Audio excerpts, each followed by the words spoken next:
A very good afternoon, everyone. My name is Randhir, and I will be the trainer for this course. So we'll just wait for a couple of more minutes for few more folks to join. If not, then we will get started in a couple of minutes.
So I think we can get started.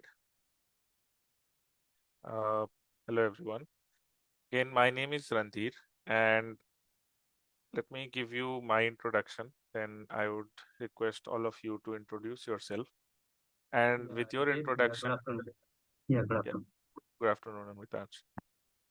So, guys, with your introduction, I would like to know more about you. What is your expectations from this course? And if you are currently working, in what domain or what technology you are working in, right? So, let me give you my introduction. My name is Randhir, and I have close to 11 years of experience working in the IT industry. And with that 11 years, initially I have an experience working as a Linux system administrator, but for last 7.5 years, I have been working on AWS and DevOps related technologies. So I have worked with uh, 3 to 4 organizations, which are like multi-billion dollar companies. And I have solved a lot of DevOps related challenges. I have solved a lot of IT problems for these companies, as well as I have worked on very complex projects when it comes to AWS and DevOps. And I will be the trainer for this course. So that's about my introduction. Uh, my passion, I like to read the technical blogs, and I also love to I love to explore more technologies, whatever is coming these days. So currently, I am doing experimentation with ChatGPT and other AI tools. So just trying to get some hold of it. So that is about my introduction. So one by one, if you guys can introduce yourself, and so that we can get to know each other better. So if you'd like, we can start with you, Amritansh. Yeah, hello everyone. Good afternoon. Yeah, my name is Amritansh. Actually, I have 6 year experience in telecom field. So I am a telecom engineer. So basically, from last 4 year, I am working in the 4G product related to the BSNL. So my vendor is BSNL. So in this, I have handled the installation and whatever the BSNL issues, we can handle all the routing, switching, this kind of things. Good to hear that. So I'm so you should have a very good experience in the networking domain as well, right? Not a particular networking, it's actually field related to the field, telecom Got it. Got it. particular. But I have idea related to the networking. And And mhm, my main motive is I have to change this field from a telecom to the cloud engineer. So nowadays I think this cloud is all many companies are switched from the on premises to the cloud. mhm. So that's why I have to change my career from the in cloud. So I would say that is a great initiative, and it's never late to start. So welcome to the course. Just want to know, what do you like doing, Amritansh, in your free time? Sorry, in What? free time, Yeah, I have to means read the books and movies and searching from the YouTube related to the cloud. Many channels I have the follows where I have to gain my knowledge related to the cloud. got it, got it. Yeah, definitely. So again, I'll be helping you throughout your journey. So uh, we can be connected together at least here for a couple of months, and Yes, again will be there to help you. Not a worry. yes, yes. All Thank right. you. Thank you, Amritansh. So over to you, Mohammed. I think if you want to go ahead with your introduction. Yes, hello Ranjin. My name is Muhammad Bilal Khatar. Uh, Am I audible? Yes, you are audible. Okay. So currently, right now, I'm working as a like curated in the ad curation process. So my work is to check the ads before they are being posted online. And I've been in this field since last 2 years. Before that, I started my career in BPOs as a customer service representative. Mhm, It was a bit of technical, like we used to assist the customer regarding Prime videos, mhm. and we used to provide them the troubleshooting steps and all. It was not that deep technical. Yeah. My hobby, I like surfing the internet online, explore new things which can guide me in the future. Like since last 2 3 months, I've been reading about the cloud. Got it. Got it. So really curious. This is something which I have heard for the first time. The ad curation process. Can you tell me more about it? Yeah, sure. Like since I started working in ad curation since last 2 years, and Mhm. basically our basic job is to check the ads before they are posted online. Okay. So yeah, like currently we are working with Genpact. So what happens? We get the ads in a software, like in a portal. Hmm. Okay, so before since once we get the ads, all we have to check is the whether if the ad is relevant enough to be posted online. If there are any certain contents, we have been given the policy knowledge center where we have to check the Hmm. certain contents, like if there is any adult content or like alcohol related content, Got it. something Got it. like that. Yeah. Okay. Got it. Great. Yeah. So what do you like doing in your free time? In my free time since last 2 3 months, couple of months, I'm just curious about the cloud because I have heard my friends, they are they are also interested, they are also doing pursuing the same course. Hmm. So I've been reading for quite a long time for this Great. for cloud, Great. about cloud. Great.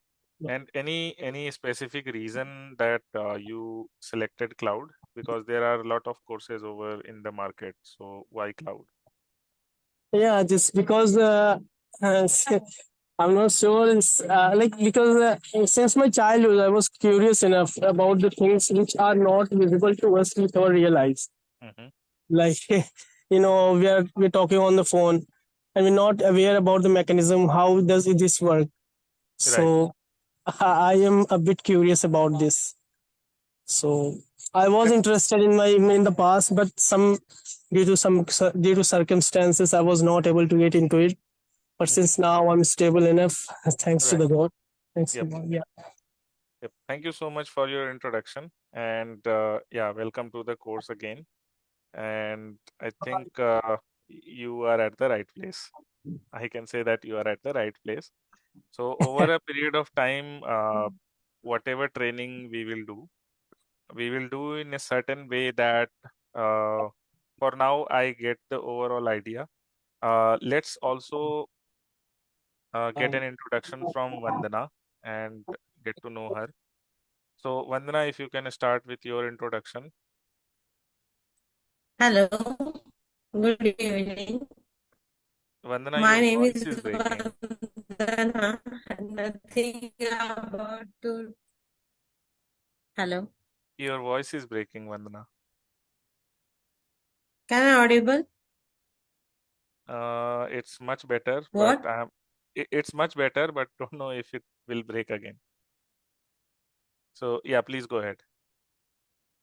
Okay. Yeah. My name is Vandana, and nothing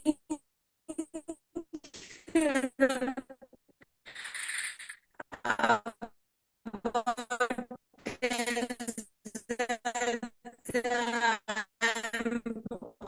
housewife only.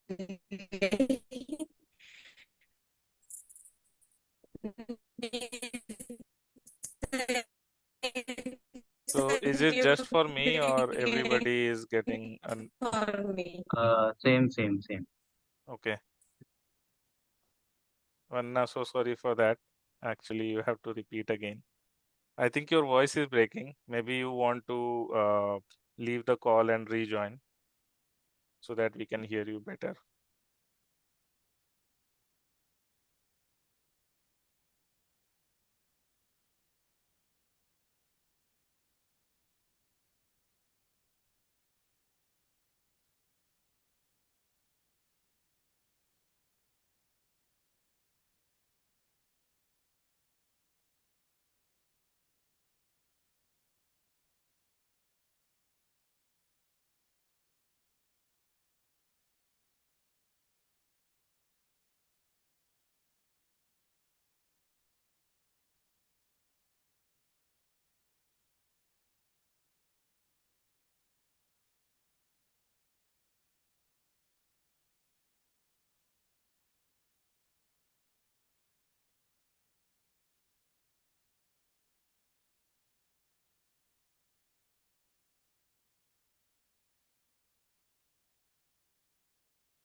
Vandana, if you are speaking, you are on mute. You might want to unmute yourself.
Vandana, can you hear us?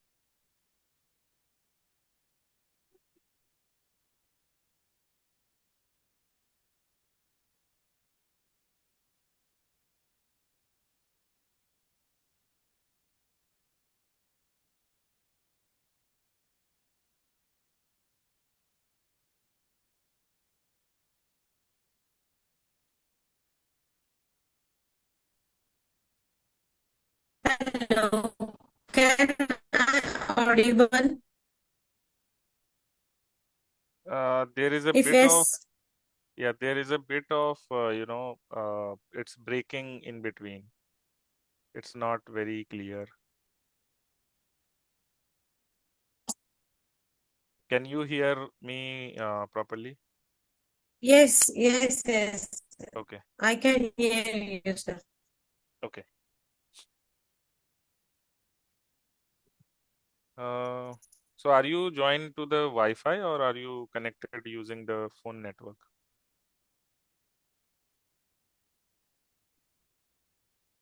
Phone hotspot. I see. Maybe that is why. Okay, so I think That we'll is one network issue. yeah.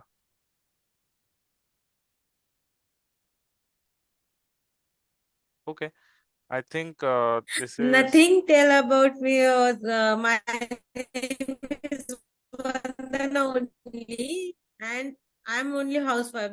It's a new beginning for me sure, sure, no problem, no worries. That to is learn again, cloud. yep, no worries. So let's start with an introduction today. We'll not Okay, sir. cover, Can you start? yes, yes.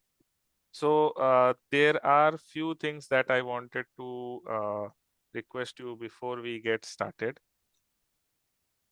So the first thing which I am asking you guys to do, ask lot of questions.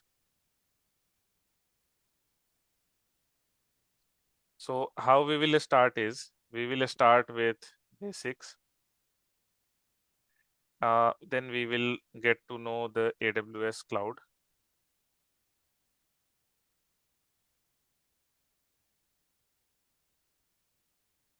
Once we get to know AWS cloud, we will go into the AWS console, and then we will start with AWS services. Now in service as well, we will start with very basic, and some of the services we will go into the advanced level as well. Okay, so most of the service that you will see in the curriculum, we will deep dive into all those services up to the advanced level, so that with the help of these, whatever you study over here, you will be able to get to know the AWS services in a more better way, and it will also prepare you for the interview. Now, as I said, you should ask a lot of questions. So my personal expectation from this batch or any batch which I'm teaching is that whatever projects that we complete.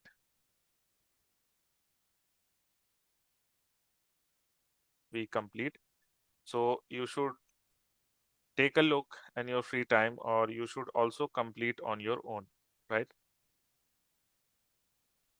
Now, this is the first and the foremost thing. Once you ask a lot of questions, that will build your knowledge on top of what I am teaching. So suppose if I am teaching about a computer, right? Now, I'm just taking a basic example. Now, I will teach about RAM. I will teach about CPU, for example. Then the further question that you can ask is how both of them are connected together, or how they work hand in hand for providing, a lot of functionalities. So these kind of questions, and also when we talk about different AWS services, I am uh, I will be waiting for a lot of questions and how these services work. Like there will be some things which you cannot understand just in one session or one time. So you should be non-hesitant to ask these questions. Okay, to not hesitate to ask this question, thinking about there are many people in the chat or there are many people in the Zoom session. How should I ask? So that should not be the case. Now, whatever projects what we do in the class, please complete it on your own, and that will give you a muscle memory of what service and how you can configure an AWS service. Okay, so because we will start with basic, it will be very easy for you. Then once we go into the advanced level, you will feel the difficulty. Now, it happens with most of us as when we watch any YouTube videos, right? we think that it is very easy and we can complete it. But when you close this YouTube video and then when you go to do that thing yourself, it becomes hard. So again, you can do a practice along session as well. So while I am teaching, you can do a practice along with me as well. Or you can watch the session recordings and then complete it in your free time, right? Now, there will be some quizzes that we will do in between every session. So I would want everyone to participate in the quizzes, right? Then the fourth one is the caption projects.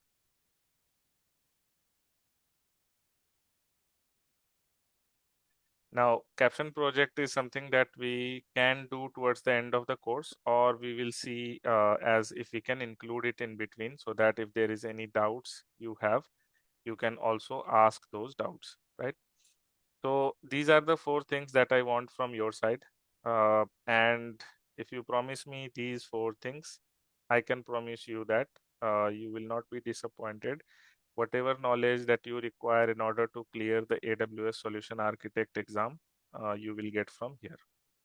So the course that you have signed up for is AWS Solutions Architect Associate course. Okay, this is the course. Towards the end of the session, if you want, you can go for the certification as well. There are no prerequisite of this certification. You can do this certification without any prerequisite. And yeah, this course content, whatever we have prepared, will be sufficient for clearing up the course, clearing up the certificate.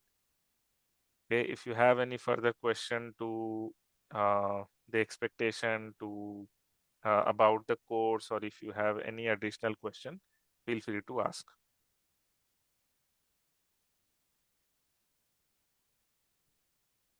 Hello. Yes, Amritansh, you are audible. Yeah. So actually, this is for cloud practitioners. We can prepare for this or solution architecture So of Python course. there is a series of certification. So one is the Yeah, cloud yeah, practitioner. yeah. This is the first exam I know. Yeah. Yeah, this is the first exam.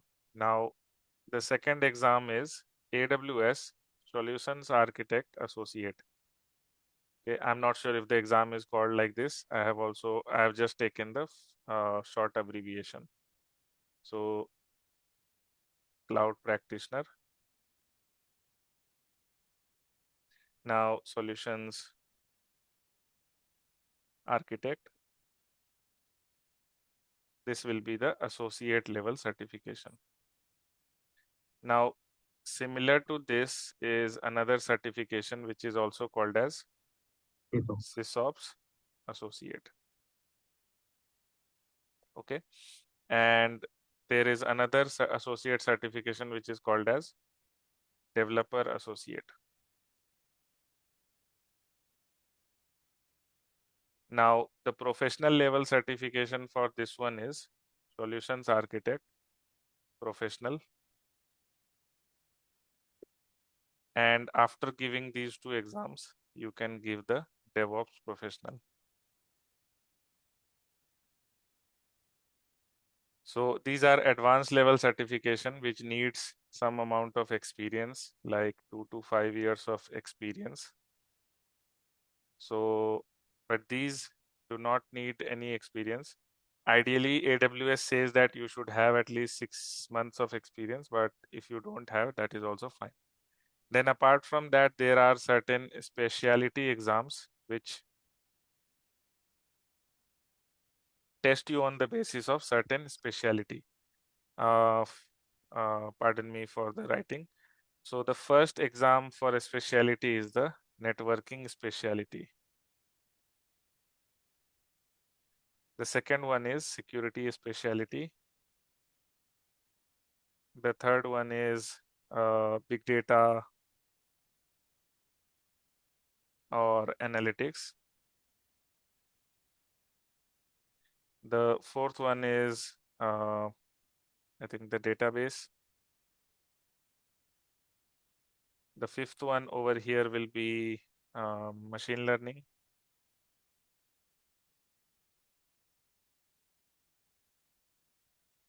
So I can remember these for now.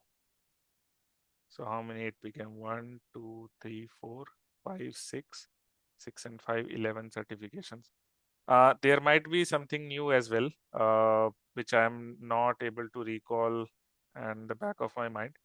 So these are the basic certifications. Now, for an for someone who is starting with AWS, the Solution Architect Associate is the most prominent one which people try to solve and which people try to give. Now, once you build some experience like 6 months to 2 years of experience, you can appear for Solution Architect Professional.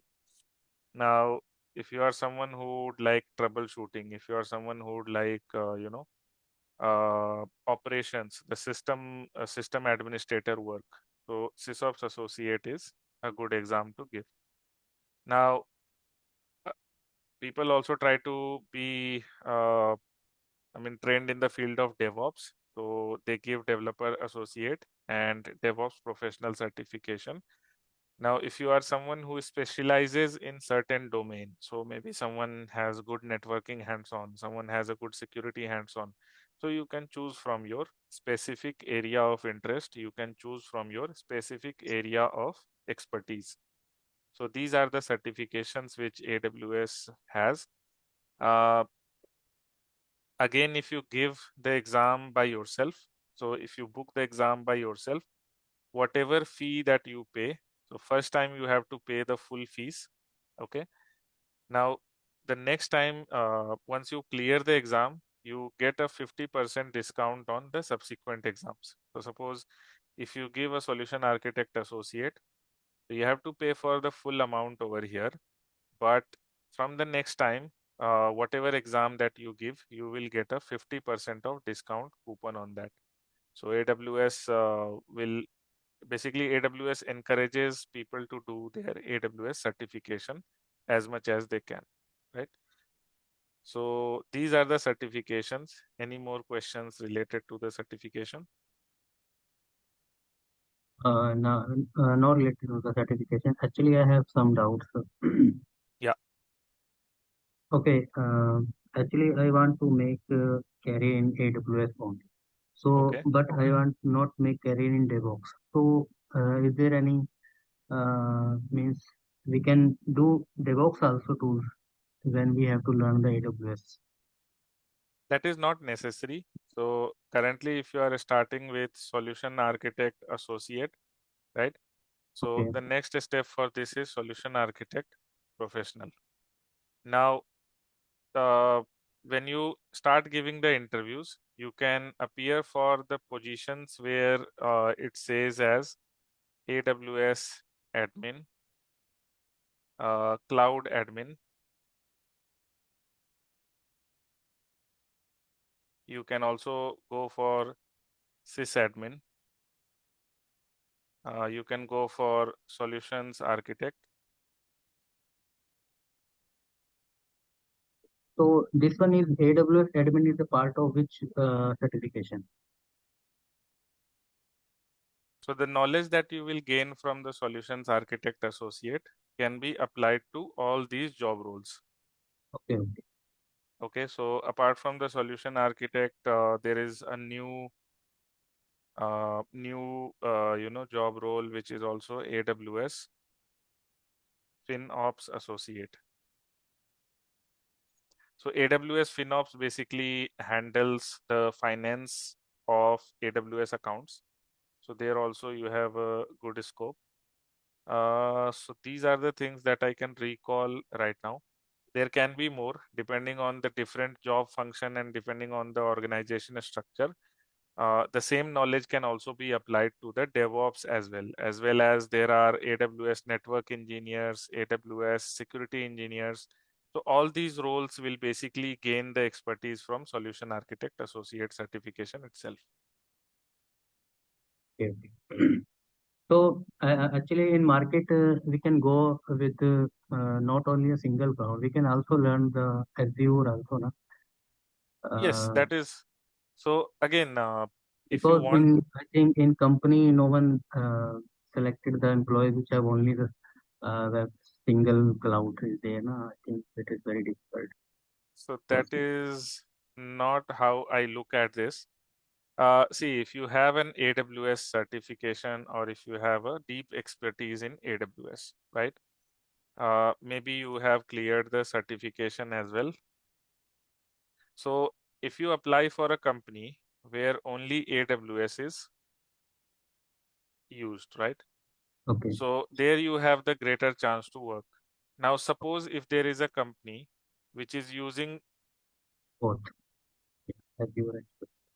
maybe multiple, right? Yeah. So there they will definitely look for someone who is using AWS, Azure, and GCP, right? Again, truly speaking, like more than greater than 45% of the cloud services are AWS. So again, if you want to learn Azure, that is totally fine and it is upon the personal interest. But even if you learn AWS, practice AWS as much as you can, then you will get a chance of getting the job in AWS related domain itself. So again, I'm not saying you should not learn Azure, but even if you go with just AWS, you have greater chance of getting a job. Okay, that's okay. One more thing I have discuss one thing more. Yeah. Uh, right now I have 6 year experience and my package is 6 lakh per annual. Hmm. And now where I will stand in the company means as a fresher we can go or whatever the salary I will expect it because so we can start from the beginning means I think from fresher AWS is 3 or 4 lakh per annual salary is there. So this is Yeah. a confusion for me. So in this case, again, totally depends on your, your what do you say? Which How soon you build your expertise in AWS. Like okay, you can, with your job, right? With your job, you can start working on a parallel projects.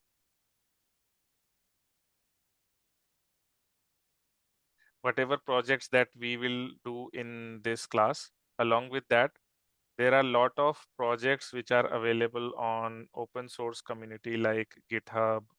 You will get it on AWS website as well. So you can start working on these projects, and along with that, you can build your expertise or you can tailor your resume to basically uh, maybe convert telecom experience into IT or cloud experience. I hope you got the point. yeah, So again, you would not want to go with the 6 years of experience into the fresher experience, right? So you want to basically map this cloud domain and see how you can adjust your experience to be a mix and match of telecom and cloud as well, right? So again, once you have more of the cloud experience in your resume, you will get your resume will get shortlisted easily on the company's website. So whatever companies are looking for the cloud, so that totally depends on the professional resume making and whatnot. So I'll not talk about much about it.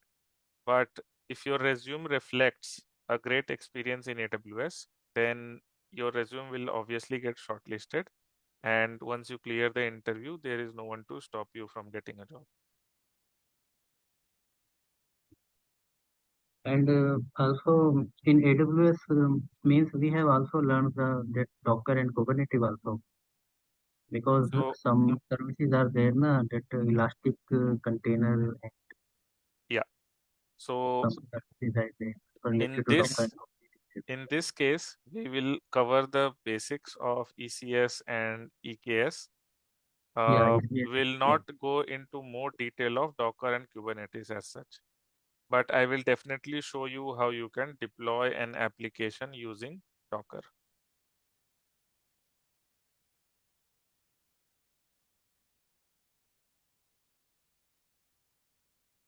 So it might sound scary for now, but when I will show you, it will feel easy, right?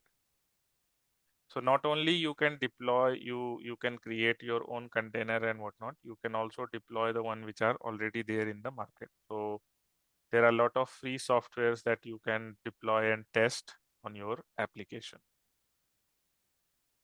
Okay, so means we are not need to learn the Jenkins and Ansible, that all the things. No, we are not need to learn So related to if you DevOps. want to go into the DevOps domain, then you need to So learn those things. I don't want to go in DevOps. Yeah, that's Yeah. So in that case, you do not need to learn DevOps hard and fast. But again, if you have the knowledge of but these things, actually, thing is that I have to see in Indeed and LinkedIn. Many jobs, means mostly 90% jobs are there. AWS DevOps, AWS DevOps. Mostly I have seen the job related to AWS DevOps. That's a very difficult. so It's a necessary to have to learn the things, or if you have to go with only AWS, we can also get the job in AWS also. Or very difficult because we are not learning the DevOps. so that is not the case actually. If you are searching for the right keyword in maybe Naukri or maybe LinkedIn as well, so you will find a lot of jobs where you will have just the requirement of AWS. Okay. Again, it can be like from the basic to the advanced level. So you should practice AWS as much as you can. Now, in terms of AWS as well, there are different services which correlate with the DevOps. So there are terms like serverless, containers, CI and CD. So these are the terms which you can like learn after learning this particular course, and that will give you a good picture of what's happening in the market right now. So I can tell you that there are companies who do not use any service apart from AWS service, but still they are following all the best practices of DevOps. They are following all the best practices of serverless, and they are doing great, right? So it's not necessary that learning tools can give the job, but again, whatever we learn, we should learn to an extent that we are able to clear the interview. Yeah, means we have just basic knowledge on that. Na? We have know the what's the tools we are working with. We know. Yeah, so that is fine. So basically, if you are good in AWS, so again, what I'm saying is your primary focus for now should be AWS. So if you So gain, okay, yeah, so if you gain a good hands-on on AWS, then learning other tools, if in case it is required as well, will be an easy task for you. okay. So in this, we also learn the scripting language Python, like that, or little different thing. Let Means me in this see. course. Just a moment. Let me check the document. So what was shared with me there, I didn't find Python. Just give me a moment.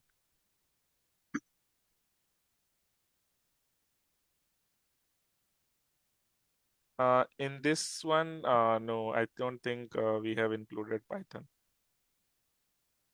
Python is not okay. So AWS services, and we have learned the Git and GitHub. We can learn in this one also.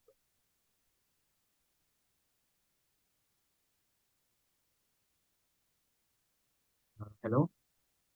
Yeah, I don't think Git is there, but see what you can do is maybe who contacted with you from the coaches. Himanshu. Himanshu. Okay, so I would suggest you to get in touch with Himanshu and related to the course curriculum.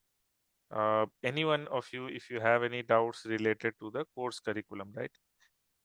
You can get in touch and try to get it solved, right? Because see, there has been a course curriculum which has been shared with me, and I will be using that as a source of truth for these classes, right? So we can obviously cover more of the syllabus, but again, that will not come into the exam, which is Solution Architect Associate exam. And if there is some additional things that we need to take care, we can obviously include it. But first of all, you need to get in touch with the person from the CoachX, maybe your coordinator. Yeah, actually, I think we are not only depend on the AWS services, we have also learned the extra thing. That's why we get easily jobs when Got we it. have Yep, yep, experience. makes sense. Yeah, yeah. Thank you, thank you. Thank you, everyone. So, Mohammed and Vandana, do you guys have any questions?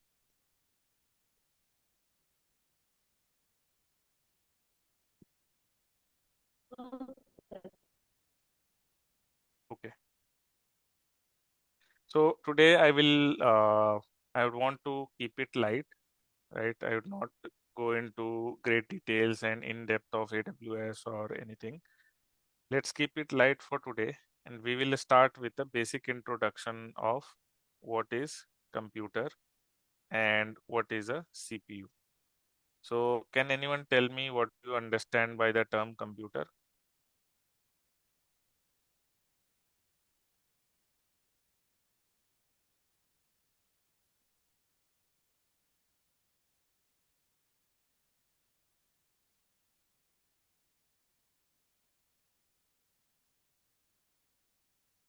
So, you can say that computer is a Uh, machine which can it's do, can also it's an electronic device where we can store and processing our data. yep, which can do complex tasks, right? And as Amritanshu said, it is also an electronic device which can process huge amount of data as well. Now, how is it possible for a computer to do this all the work? Okay. Now, there are few components in the computer. So when we talk about a computer, so suppose you buy a laptop. Is laptop a computer? Everyone, is laptop a computer?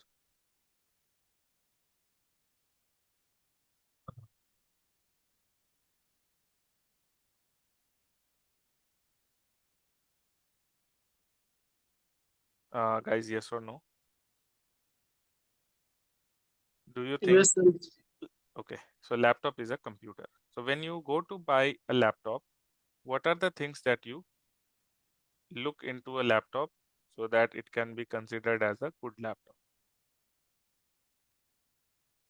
Processor, RAM, hard disk. So the first thing that you look is processor. Then you said it is RAM.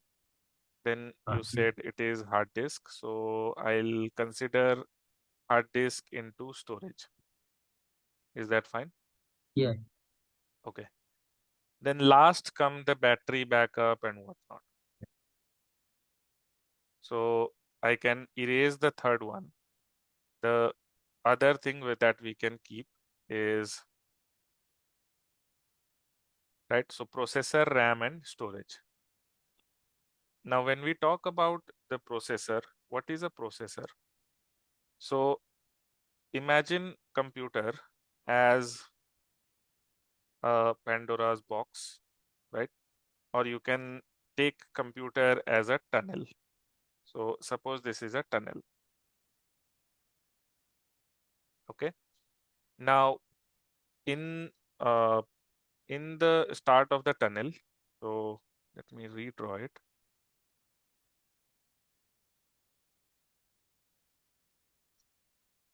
Okay.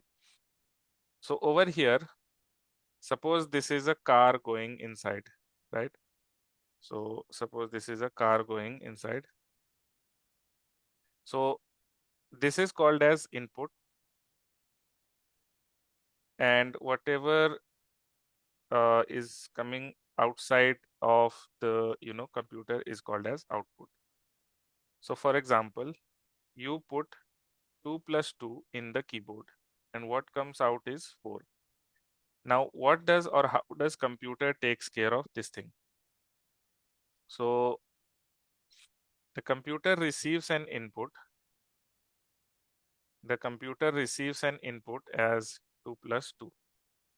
Now it does the processing. So in the processing, what it does is this 2 plus 2 is converted into a binary number. If you don't know what a binary number is 0 and 1. So whenever computer does some calculation, it converts all the letters, all the entries into binary number. So for alphabet, A to Z or A to Z.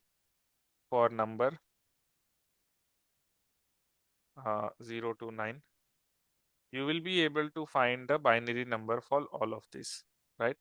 So you will be able to find the binary number. So computer converts the input into binary number and does the calculation in the CPU.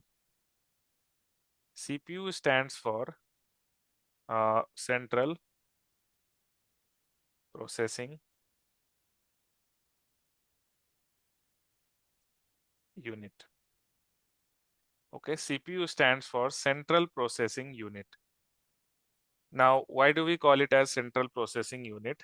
So whenever an input device like keyboard or mouse, they enter any number, it goes to the Central Processing Unit, okay, for processing. So suppose if you enter 2 plus 2, the computer understands that this is an addition and basically does the addition to spit out 4 at the end of the operation.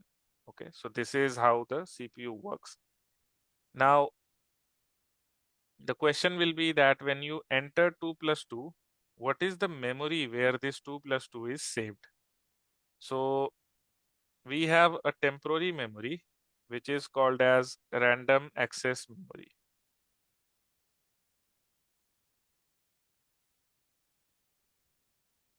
Okay, or it is also called as RAM. Now, whenever you enter a data into the computer or feed the data into the computer, it is saved inside the temporary memory. So the RAM is always a temporary memory in which this 2 plus 2 is stored. The CPU takes 2 plus 2 from the RAM. So this is the RAM, and the CPU takes 2 plus 2 in the RAM and then saves the number 4 in the RAM itself. Now the output device takes the number 4 and displays it on the screen. So this is how it will work in case of computer. So three main things that we study is the CPU, which does the heavy processing.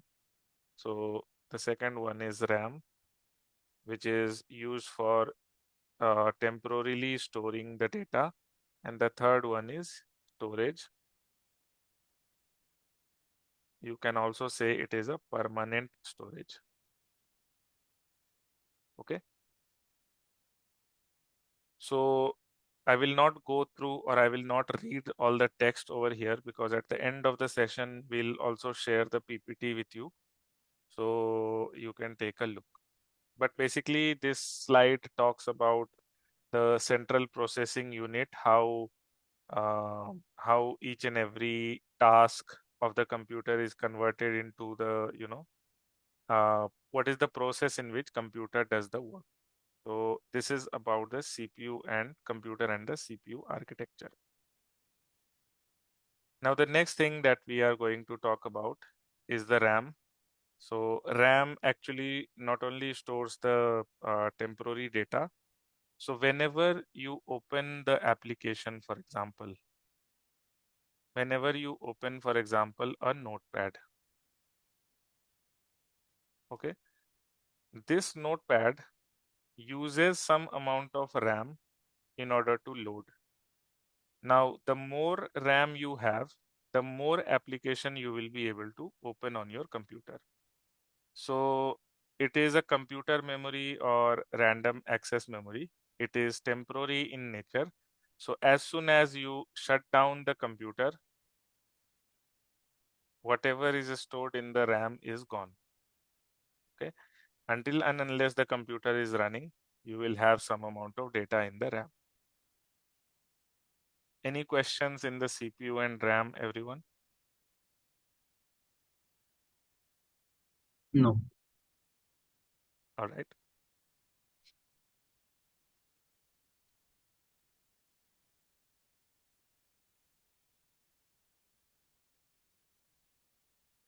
Then we will talk about the storage, which is third important component of the computer. So when we talk about storage, now how we categorize storage is in the case of volatile storage, which is memory or RAM. Now, what is volatile storage? So if you write some data on the storage and that data is gone as soon as you shut down the computer, it is called as volatile memory or volatile storage. Okay. Now, the other storage where the data does not get lost is called as non-volatile storage. Now, in the case of non-volatile storage, there will be hard disk drive and solid state drive. Now, these are the two important things. So, hard disk is heavy and it has a motor inside it. So, the full form is hard disk drive. And for this one, it is solid state drive.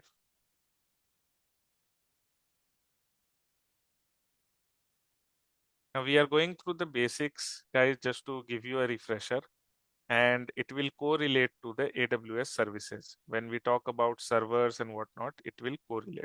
So this is just a refresher that I am going to give you.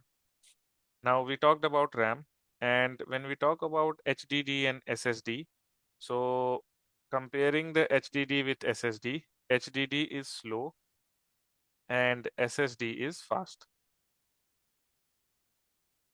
Okay, so nowadays everyone prefers SSD basically. No one prefers HDD for now. Any questions in the storage?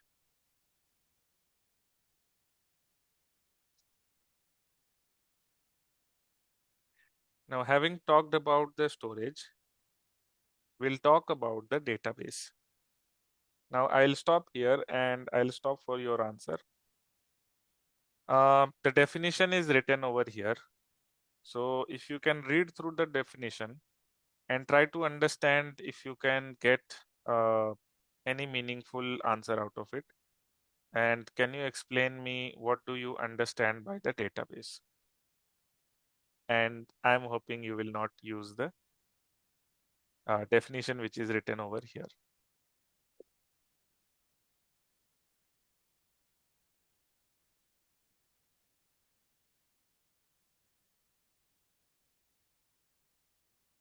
Anyone? Database means where we have to collect our data in systematic way where we can easily read and write data in easily way. Correct. So everybody knows what an Excel is, or if there is someone who don't know, you can tell me.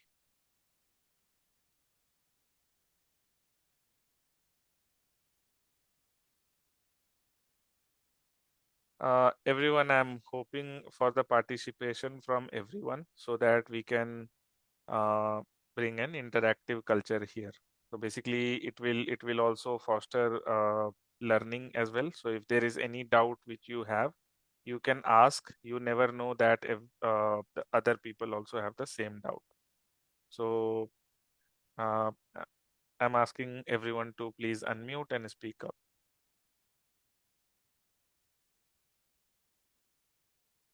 So my question again, guys, do you know what a database is?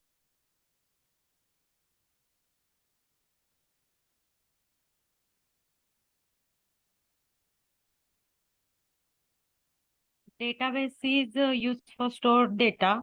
It can be uh, rows and columns. data can be stored in that. Correct.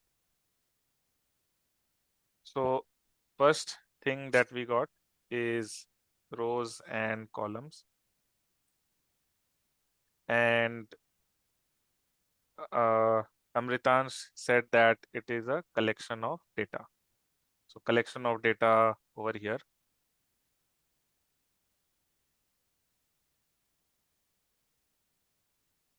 Right. So everybody is aware about what a Microsoft Excel is. So how do you store data in Microsoft Excel? So you have a sheet. Now in that sheet, you will have rows, and then you will have different columns. Correct? So here you have 4 rows, 1, 2, 3, and 4. And then the column name is A, B, C, D, so on and so forth. Now let's say in this you store the name, in this you store the phone number, and in this you store the address. So the first user's name, second user, so on and so forth. So now if you want to find the phone number of X user, which is on the fourth column, is it easier to find in this form or is it hard to find? Now compare it with a text file. You have random text written over here. Okay, you have random text. So username is here, phone number is here, so on and so forth, where you cannot find out anything. So which one is easier for you? Whether you will be easily able to Faster. find out the phone number? So to Vandana, it is first one. So how about others? Yeah, Excel is easy. Right. So in this case, why it is easy to find out a thing in Excel? Because it is systematic collection of data. What is systematic collection? So we have defined the categories of columns, right? In the first column, we will save the name. In the second column, we will save the phone number. And in the third column, we will save the address. So now let's say if we want to search for the phone number of this person, I can go to this row and then I can go to the column where phone number is saved and I will be able to find out over here. And because there is a correlation, so when the details are there in the same, when the details are there in the same row, they are forming a correlation over here. Now, again, you can be able to find the address of a person if you have, if you have kept it in this case. So you can easily find out the address of a person depending on what is the name of the person. So this is called as a relation between the data. Okay, relation between a data. Now, there can be different databases. So if you talk about more complex databases, so imagine about Amazon. So currently the Great Indian Festival is going on. So I will take that example. Now talk about Amazon Great Indian Festival or Flipkart Big Billion Days. So can you imagine how much data these companies will be storing? Can you just give me a fair guess? I mean, just a guess. Billion, trillion. Yes, billions, trillion. Yeah, so they will be storing somewhere in billions. I will take uh, this as a number. So billion is what they might be storing. Now, if they are storing the data in billion, is it really possible to save it in Excel? Because if you have taken a closer look, Excel can only store this much data, 65,536. You cannot have more data than this. And if you fill Excel with all this data, ideally Excel will start to hang. Okay. So, which is why there is a concept called as database. Now, companies use database to store their data inside the database. So here you can store billion records, and you can also store a lesser record. That's totally up to you. Now you can store more records as well, but that would take more time to process. So it not only supports storing of data at the first place, it also supports manipulation of the data. So edit, delete, so on and so forth. Now, this one makes the database management easier. So data management easier, you can easily manipulate the data. So I hope it gave you a good idea about database. If you have any questions, feel free to ask.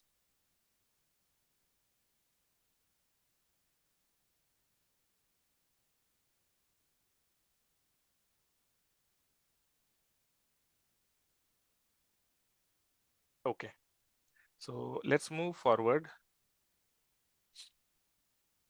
Now, there is a term on this particular slide which talks about server. So can someone tell me what is a server, or have you heard this term before? I'm sure you might have, but do you know what is a server?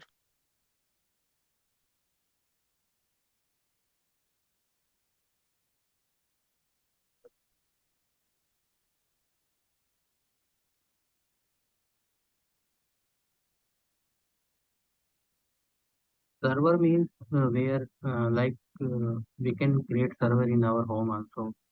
We can put tools for 3 4 computers and create one server, and by this computer we can distribute that data from the different computers. Right, right. So fair enough. Uh, Now most of you are working in a company, right? So have you seen a shared printer?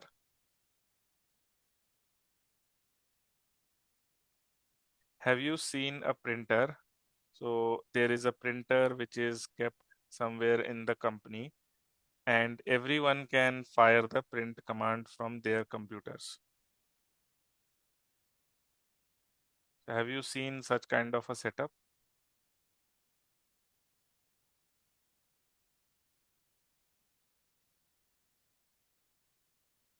Yes or no?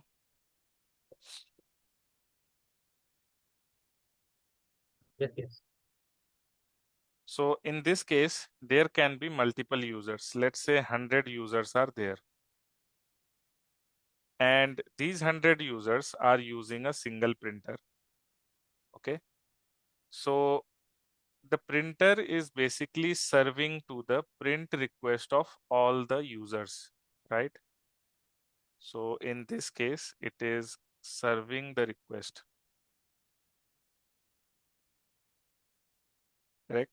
The printer is serving the print request, and it is doing the print one by one for all those 100 users. So similarly is the concept of a server. Now, printer in this case can also be a server. So it is a print server. There are different types of server. It is a print server in this case. Now, let's understand about the different definition of a server. So server is someone who serves the request.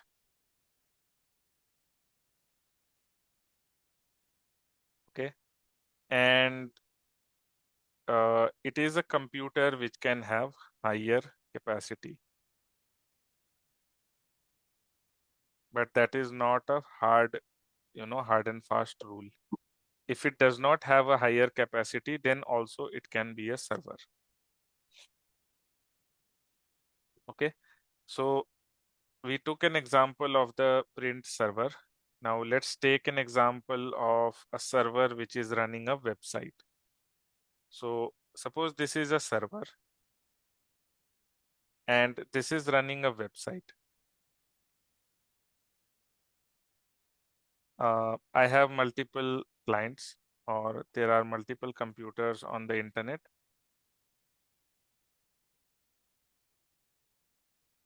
which are just using the website name. So what they do is they open the browser in the console, they open the browser on their computer, and then they want to open the website. So what happens is the request goes to this server, and this server responds with the website details. Okay, this server responds with the website page so that you can open it in the browser. Same goes with this one. So it sends a request, it receives the response. It sends the request, it receives the response, so on and so forth. Now, in this case, there is one important term that we will understand later. So this is a server which is serving the website.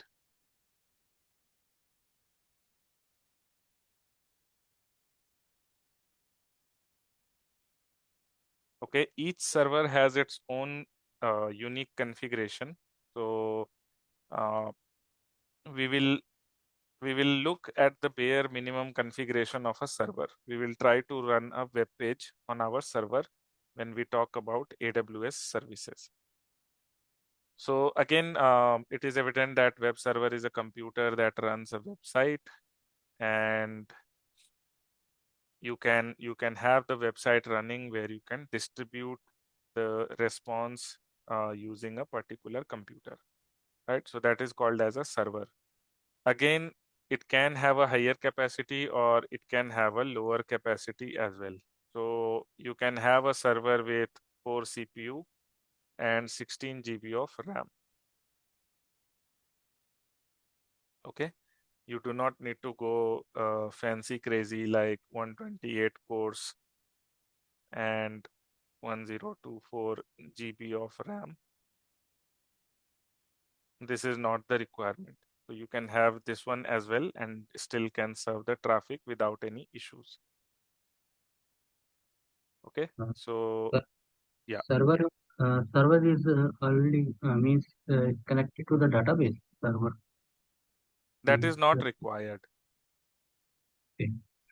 So whenever we talk about a website or whenever we talk about any application, so I think very briefly I will explain. The application has three important parts. So one is the front end, right? So suppose if you open google.com, right? You get that nice little screen where it says google.com. So this is called as front end. Now, when you type something in the front end or when you type something in the Google search, okay, now it does something and then tries to find the result. So the logic or the code that runs in the background is called as backend. So when you interact with front end, you will send a request to the backend. Now backend can internally connect with the database and try to find the problem or try to find the details. So suppose if you are logged into the amazon.com website or amazon.in website. So that is a front end. The website that you see is the front end. Now you you click on your profile and you want to see the saved address. Now the front end sends the request to the backend, and then the backend sends the request to the database to fetch and display the saved address for you. So it will only display the information for you. It will not display the information of any other customer. So ideally, there is a front end to back end to the database connection that works. So the front layer is front end, and back end sits behind the front end layer, and then you have database. So this is called as a typical 3-tier architecture. We will talk about 3-tier in our upcoming classes as well.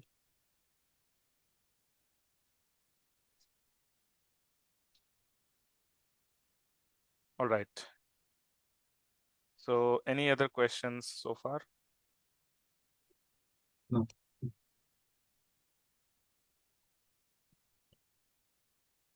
Now let's understand some more detail about the domain name and some of the internet related terminologies. Now this will be very much required whenever you will try to, you will give the interviews. So this can be asked, right? Not in a direct manner, but there are some services which directly correlate with the domain name.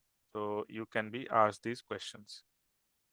So when you open google.com, have you seen it closely that it becomes www and then it becomes google.com, right?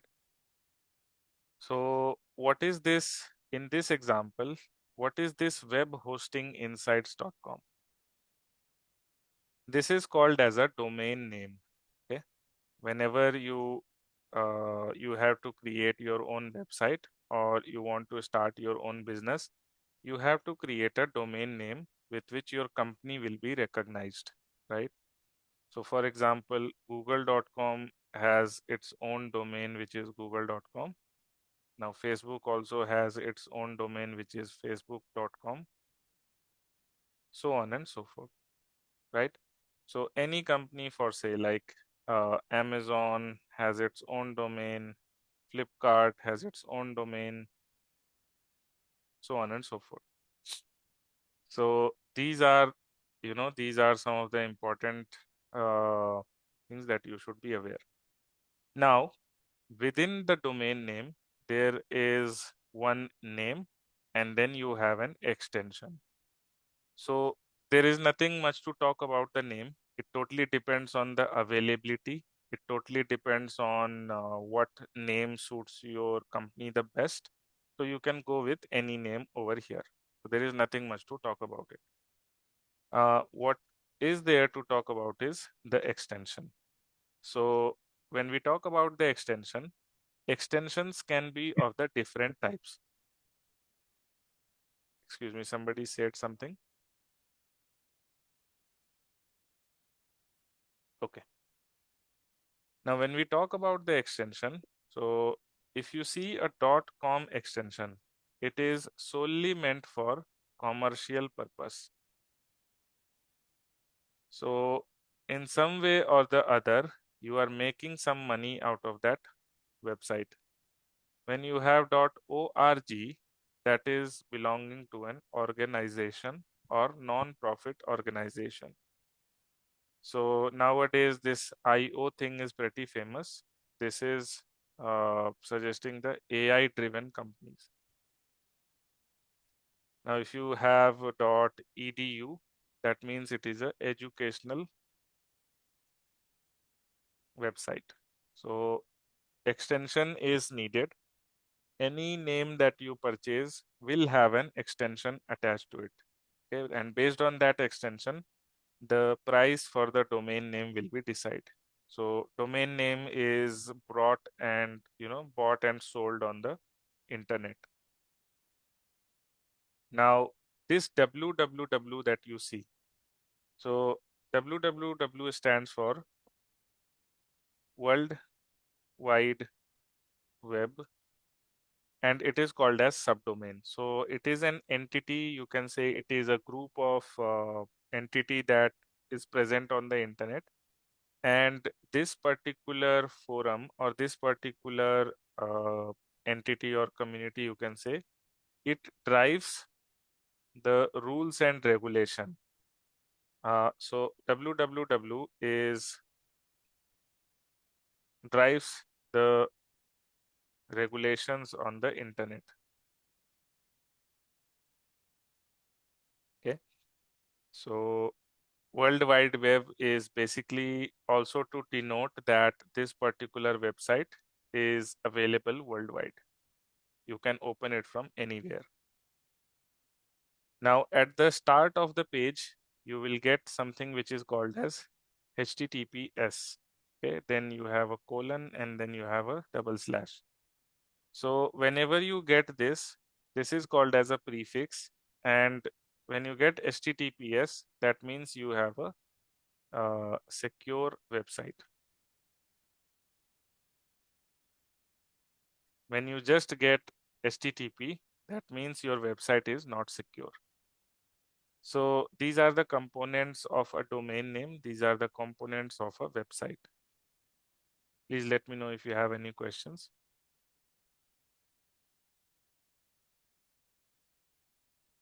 Actually, I have Yeah. uh, suppose I have buy one domain Mhm. from GoDaddy. That is apple.com. I have already buy it. And if I want to check in another site, like name check, I want to buy again this apple.com. But it show that is already is you have to buy is already you have to buy this. So where he in backend where he have to check these things. They have all single database.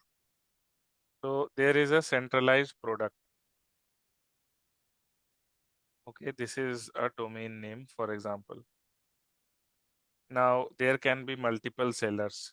So GoDaddy, there can be Hostinger, Yeah, there can be AWS, and there can be someone else, maybe X. So these companies or these sellers are not the owner of the product. Okay, they just act as a broker.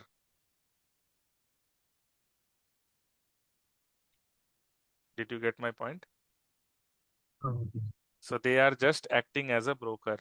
So you can buy a domain through GoDaddy, but GoDaddy is not the one who is selling that domain. It is basically, No, no, it. means I one domain I already buy from the GoDaddy. Now Mhm. I have to go to the hosted. Same domain I have to buy from the, but it show that it is already means someone is already Yeah, yeah. So purchased. they have a centralized So database. okay, okay. So means there is a centralized database where Yeah, it go and check. Huh? correct, correct. Okay. So you cannot purchase a domain twice from different brokers. Yeah. All right.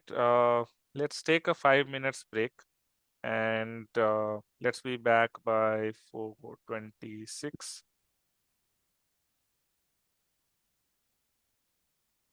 So If you want to drink water, coffee, you can grab, and then we'll be back.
All right, everyone, I'm back.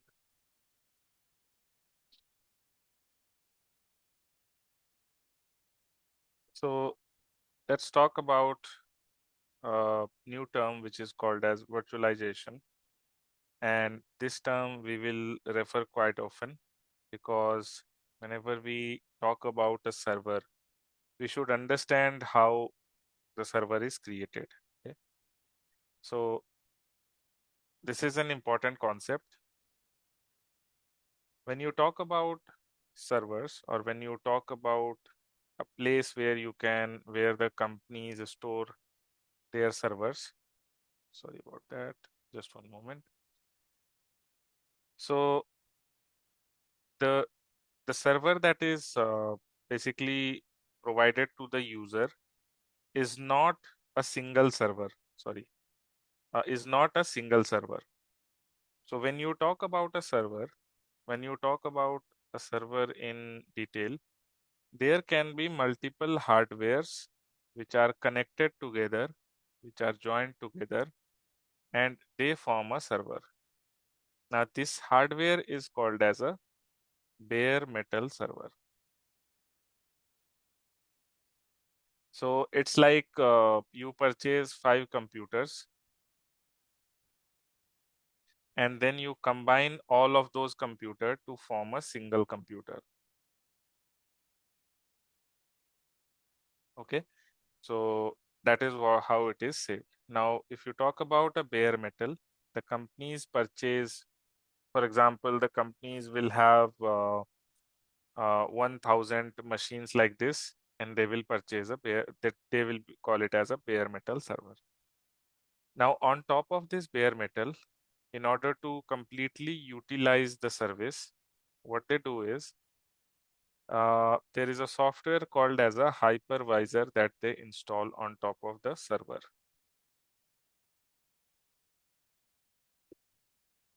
Okay. Now let's talk about why this hypervisor is needed.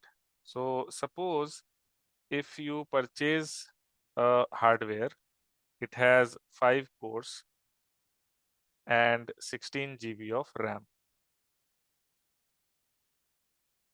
Now people come and they create, for example, they use only 4 cores and 12 GB of RAM. Now this is I'm talking in the relation of when people will use the hardware directly. So what will happen to 1 core and what will happen to 4 GB RAM that is left? So this will go in vain, right? There will be no use of it because you cannot run an application on such a lower hardware. Now, with the help of hypervisor, suppose you have 5 cores CPU in all these and 16 GB of RAM. So multiplied by 5. So this becomes a total of 25 cores. Now this becomes a total of 80 GB of RAM. Okay. So this one will have 25 cores and 80 GB of RAM. Now out of this, if you want, you can create a machine with 1 core, 2 GB of RAM. You can create a machine with 4 cores and 16 GB of RAM. So whatever combination that you want, you can create out of this hypervisor, right? So whenever you use a hypervisor to create a machine, that is called as a virtual machine. And since this machine is not using the hardware directly from here, it is using the hypervisor in between. This technique of sharing the resources or simultaneously sharing the hardware infrastructure is called as virtualization. Okay, so whenever you talk about a virtualization, there will be a hardware, there will be a software which is called as hypervisor, and then there will be a virtual machine. Now, on top of that virtual machine, it is totally up to you whether you want to install Windows, whether you want to install Linux or any other operating system. you can install any operating system on these machines. Okay, that totally is your wish, whatever you want to install. So this one can be Linux, it can be Windows. So if I have to show you the place where all these things are stored, so whenever company says or company stores all these servers, that place is called as a data center.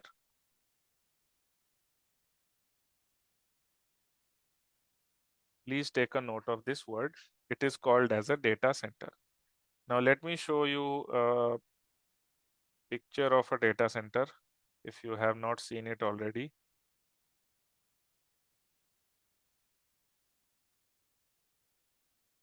Now you can go to images and then you can see the data center. So if you take a look,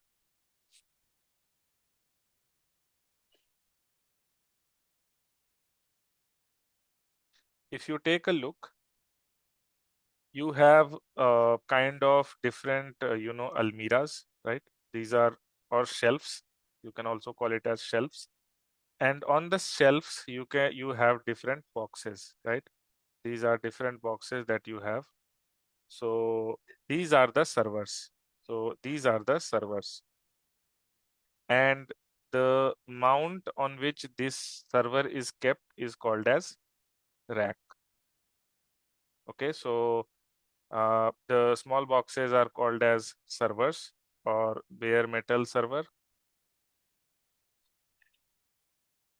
And the shelves on which the server is kept is called as a rack.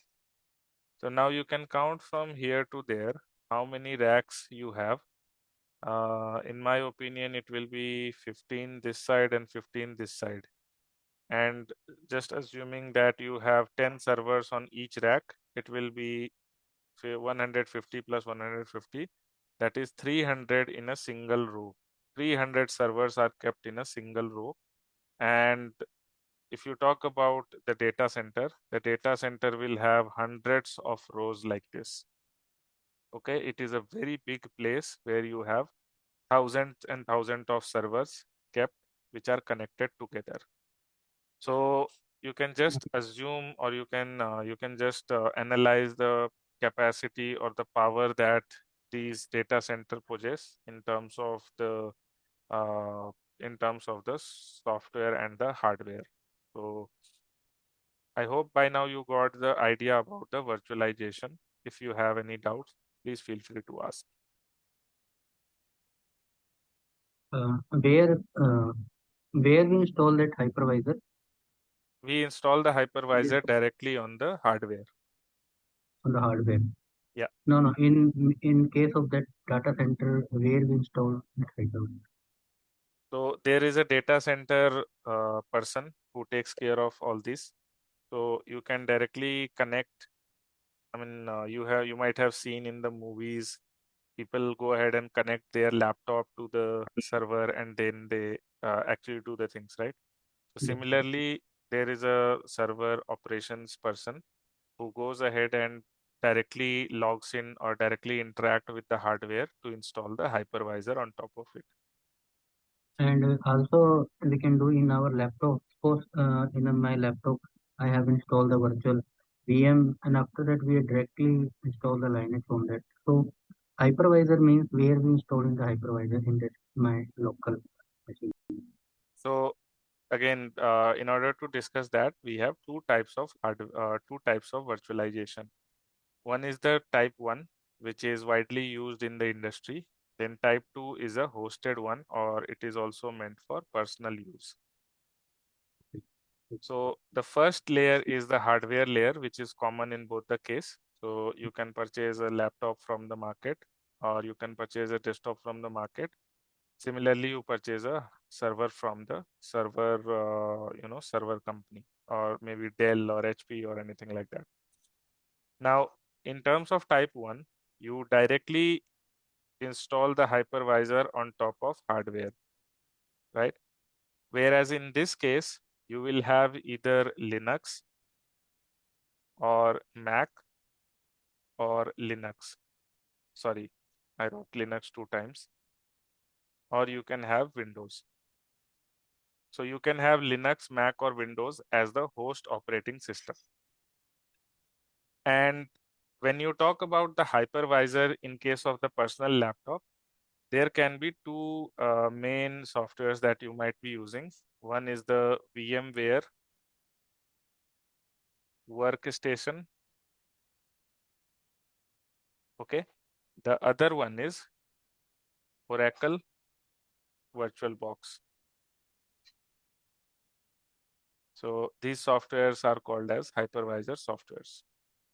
Now, the most common hypervisor which is widely used in the IT industry in terms of server component is called as a Zen hypervisor.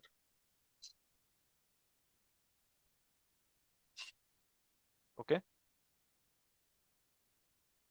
So I hope I answered your question.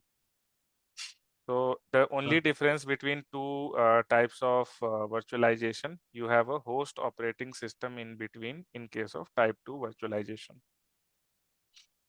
Now, on So, top, yeah.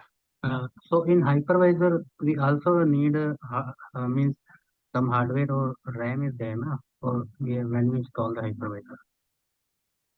No, so hypervisor does not have its own RAM or hardware. Hypervisor does not have its own RAM or CPU. It uses the operating system CPU or hardware, which is directly, directly from the hardware. It doesn't Okay, have its own RAM. okay, so we give to the some RAM or hardware to the hypervisor when we install it. Yeah, so when you give the RAM or CPU to the hypervisor, ideally you are sharing the hardware from the main hardware. Okay. Right? So it is getting shared from the hardware or the host OS. Okay. Right. So it is not, it is not taken from outside or anywhere else. It is directly getting shared from the hardware. So suppose your hardware is, for example, 12 cores of CPU and then 32 gigs of RAM. So your computer is 12 cores of CPU and 32 gigs of RAM. Now to the hypervisor, you say that you can use 6 cores and 16 GB of RAM. Now using these 6 cores and 16 GB, you can only create a limited number of virtual machines. Now if you increase this capacity, so then you can create more, but you cannot exceed 12 cores and 32 CPU or even less, because from this particular portion, host OS is also using some portion of it, right? No. Suppose I have 12 core for the main hardware and 32 GB for the main hardware. Mhm, And if you want to install the VM, we will give the 16 GB and 6 core to the mhm, that virtual machine. mhm. Uh, on the top of that, we have to install the means three virtual machines, three operating system, Okay. one Linux, one Windows, and that is one Mac. Suppose Mhm. so, so we can give the two core for the uh, particular OS. So that division is totally up to you. Either you can give one to the Linux, one to the Windows, and two to the Mac, or you can give two to the all of them. So I'm talking about the cores. Again, this RAM, how will you divide? It totally depends on your use case, right? But it cannot exceed this particular amount, is what I'm saying. So this 6 cores and 16 GB, whatever you have provided, is getting shared from this one. Now, if you want to use the hardware directly, now the remaining cores will be 6 cores and the remaining CPU will be 32 minus 16, that will be 16 GB. Now, for the operating system, I'm talking about the host operating system. Host operating system will only be left with 6 cores and 16 GB in this case.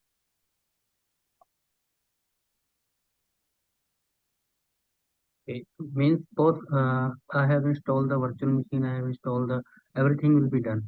After I have to shut down the virtual machine. So Right. means so at that time hard disk is means divided into same thing, or means that again it is 32 or 12. So in case of your personal laptop, Yes. whenever you shut down this virtual machine, right, this Yeah. particular resource is freed out. Okay, so computer will now get more resources. But when you start this operating system, so this particular portion is reserved. So you can easily start the virtual machine when your computer is running.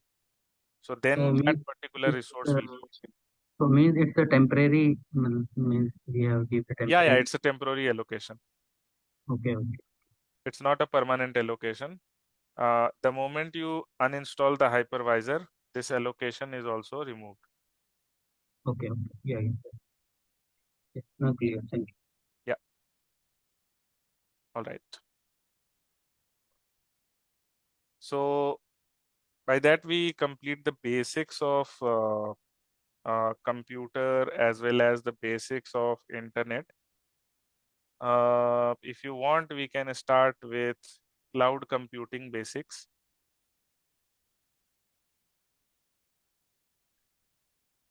Okay, now before we talk about it, I'll give you a brief background. Let's try to make this session interactive. So we have close to 15 minutes left. So I will leave you with some questions which you can try to figure out after the class. And then once we connect next week, you can answer about those questions. So can everybody see the white screen? Yes, yes. Okay. Now let's talk about a company. Now this is a basic building block of cloud computing. So let's understand each of the component pretty clearly. Okay. So let's talk about a company which is called as Nike. Okay. Now Nike as a company uh, is just getting established. So take it as Nike as a company is just getting established. Now it won't. So suppose Nike has a particular brand store. One of the brand store is in Mumbai. Okay.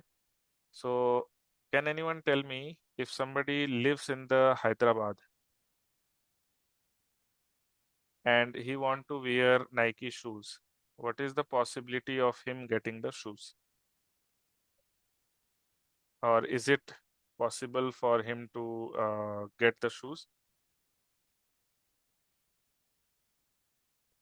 Means we are in Hyderabad and we want to get the shoes which is in Mumbai. Yes. So Nike has a store in Mumbai. And what is the possibility for someone living in Hyderabad to get the shoes from Mumbai? By online. Now, there is no online for now. Let's assume there is no online store. There is no Flipkart, no Amazon. I'm trying to basically get into the history of cloud computing. So let's start from the scratch. So in this case, what I'm assuming is you have a friend in Mumbai or you have a friend in Hyderabad who is going to Mumbai. You basically tell him to get you a pair of shoes. Is that a possibility? Yes, Okay. Or you have a friend in Mumbai. You ask him to purchase the shoes and then basically do a courier. Is that a possibility? yes. Okay, that possibility you are. Yes, Right. yes. Now, can you figure out the drawbacks in this case for a Nike as a business? So, if a person or if a particular brand just has one store, in that case, will it make more sales or less sales? Yes, yes, sir. So, it will be less sales. And now, Customer do you waiting now do period you is yeah do you think if there is just one store across India, Do you think more people will know about the brand or less people will know about the brand? Let's see.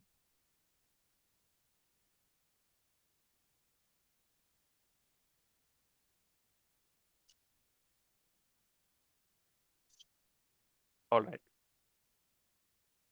So again, it's not good for the Nike's business, right?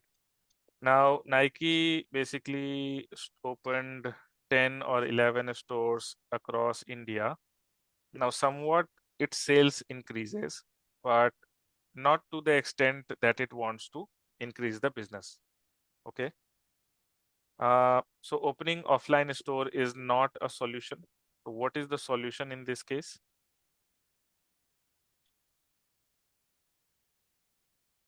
Have an online presence or create a website.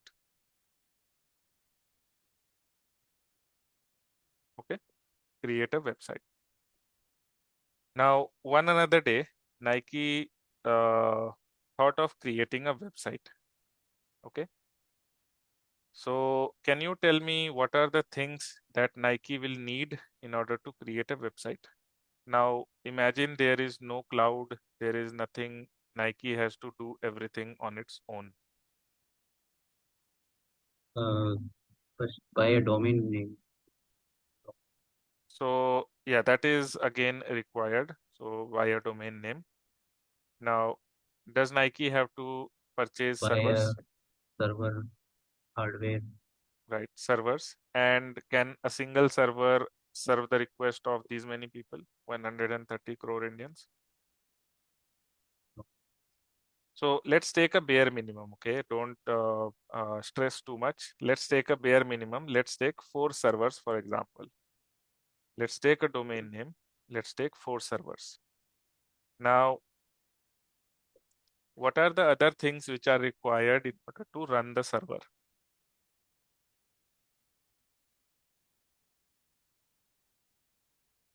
They hiring the people who run the Okay. So staff. that will come at the last. But Okay. what is initially used or what is a basic minimum requirement for a server to function? Or Electricity. first of all, yeah, electricity is the one. Then what else?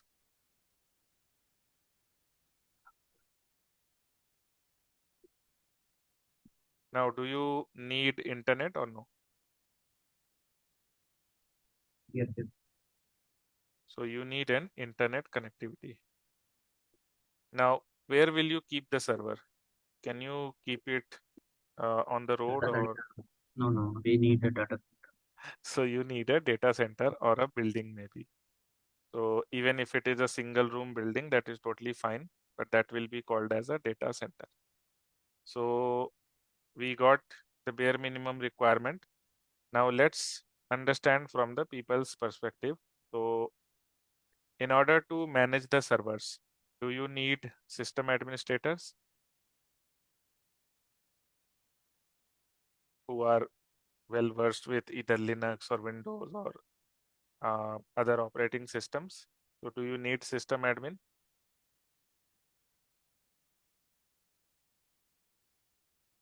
Yes or no? Yes, yes. Okay. And can a system admin work for 24 hours? Ideally, no. So you will need 2 of them, right? Now, talk about the website developer. So talk about a web developer. You need 2 web developers at least to build a website for you. Now let's do a cost comparison. So truly speaking, the dollar, if you put the dollar amount, the domain will be for somewhere close to $15. That is the bare minimum. If I take a bare minimum of $1,000 for one server, you buy a uh, so sorry, it's very cheap. So just one moment. Now let's not take too much. Let's not take too less. So $15 is for domain. Then you will have $5,000 for a server. Now, since you are purchasing 4 of them, multiplied by 4. Now, at any given place, the total amount you have to pay for electricity for running 4 servers will be close to 400 to 500 US dollars. Okay, because they take a lot of electricity and you need to have the 24/7 electricity as well.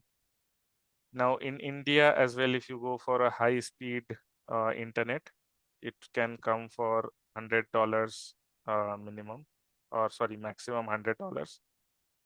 Now, the data center will also eat up around, let's say, $2,000.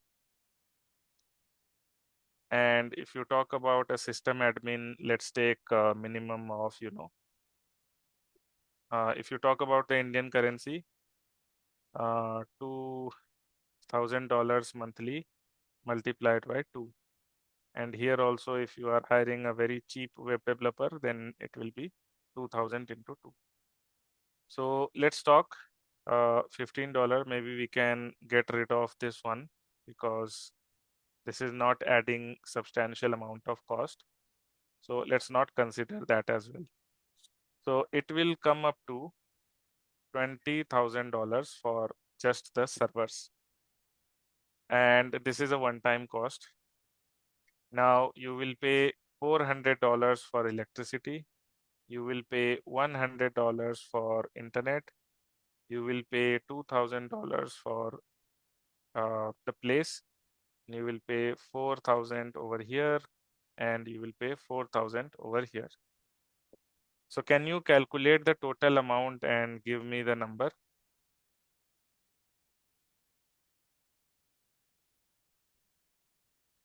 $35.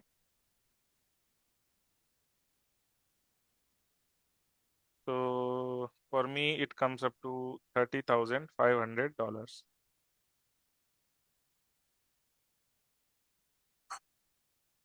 Right? So 20,000 plus Yes, so 1,500. 22,000. Then here it became 26, and here it became 30. Yeah, 30 and 5. And this is 500. So 30,500.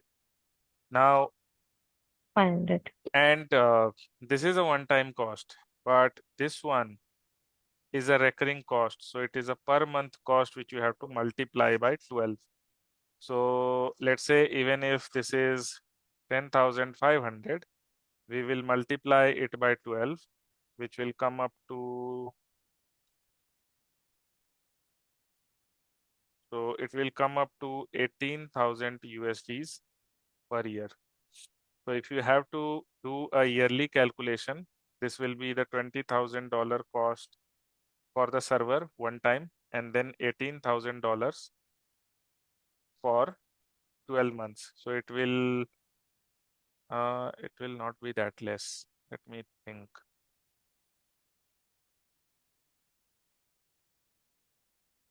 Just one moment, guys. I need to do the calculation. 12, 3, 36,000. No, it will not be 36,000. I am thinking it is less.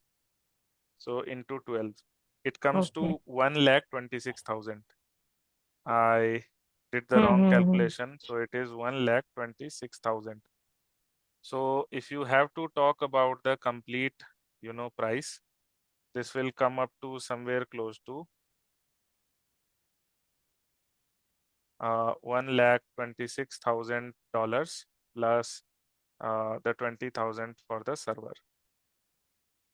It will come up to 146. Okay, that is for the 4 servers. Now, the task which I am going to give you, in this case, you can think about, so this is not an optimal solution, okay? Now you can think about the pros and cons of this particular setup. So if Nike is going to create its own website, there are certain pros in this case, and there are a lot of cons in this case. So if you can do this, you can think about different pros and different cons for this setup, and let me know in the Telegram. Okay, so that we have a basic discussion item for the next week session where we will start with. Maybe if you want, you can take a screenshot of this and try to think through what do you think is a flaw in this case. What issues can happen given a Nike wants to build a sustainable business? What will be the elements from the cost perspective that Nike has to think through, right?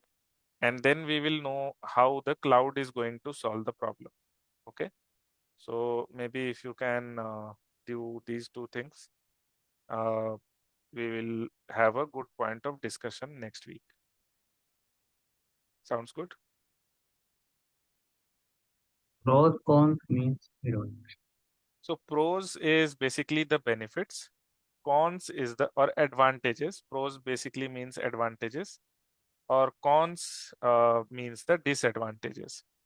So if you take a look at this setup, okay, try to analyze it from the point of a engineer, a system engineer.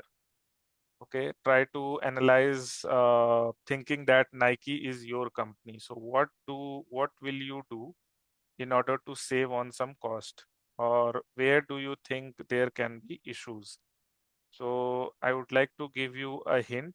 Think about a time when there is sales. Okay, so nowadays there is Amazon, big Amazon sales going on, Flipkart sales going on.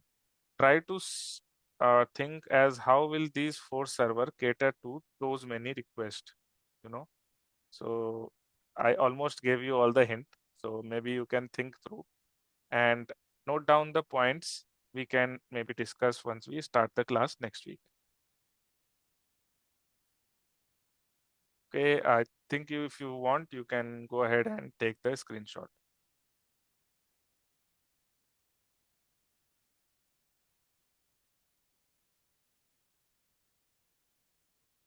All right.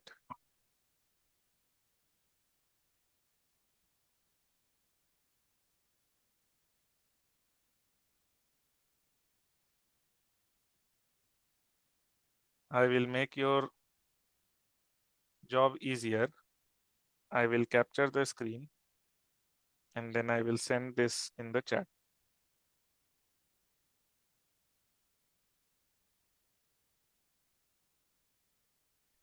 Okay. So let's meet in the next week class and let's basically get started with all the AWS related stuff.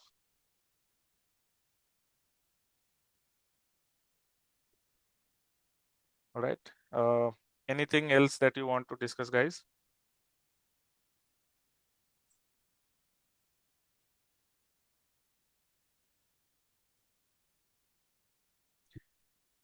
If not, There, then yeah. there is a first paper, na, cloud partition. It means there is the basics of cloud in this. We can understand the So, basics. okay, that is a very basic. That is someone for someone who is not not aware about computers or not aware about the technical stuff, right? So again, that will give you just the name of the services. So in this solution architect associate, we will cover more than the practitioner, and you do not worry about it because the services that we will cover will be from the basics and we will also go to the advanced level as well.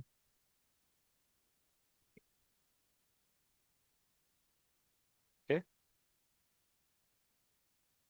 It means there the architecture means what's the role of architecture? Solution architecture is there. Na? Admin means we can handle the admin part is there. Architecture means what's the difference between that? So uh, once you spend some time in the organization, ideally with the help of solution architecture, right? So there are people who basically design what will be the services used or how should the solution look like. Okay, suppose if you are designing a mobile application, an Android application, so what components of the cloud will be beneficial for you to use and why? will basically come up when you are aware about different AWS services, right? So solution architecture basically deals in creating architecture and implementing it according to the industry best practices. It's not like that architecture is there now. He can design the architecture. That's a different thing, na? No, so architecture is designing the architecture itself, right? Yeah. But it not only so again, if the companies nowadays they are not only interested in the architecture, but they also want people with architectural background to implement the architecture, right? So again, you can create the architecture. So there are some roles where companies want you to like interact with the client, understand their requirement, design a solution for them, and then basically pitch to the client for the project. So mostly the pre-sales kind of thing, right? So there also the solution architecture is very much important.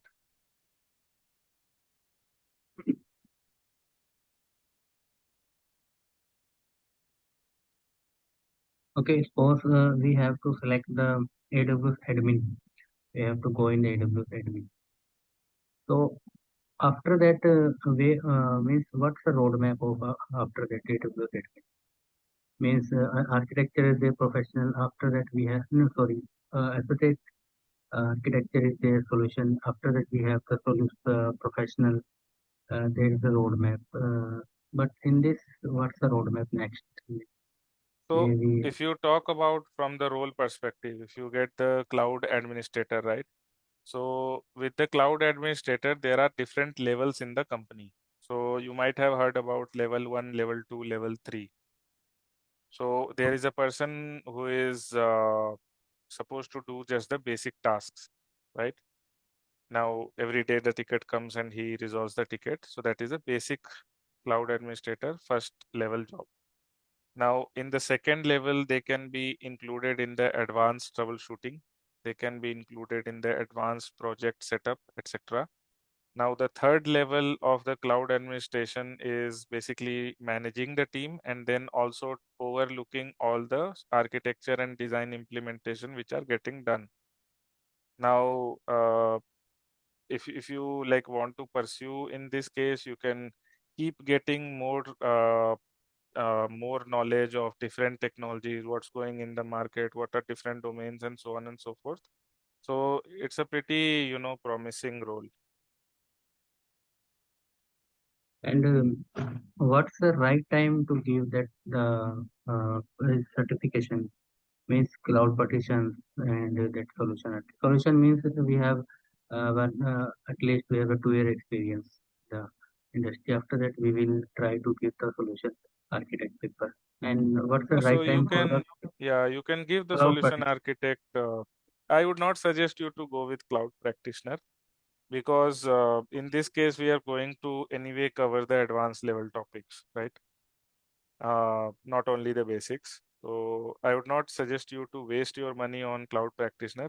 You can directly give the solution architect associate.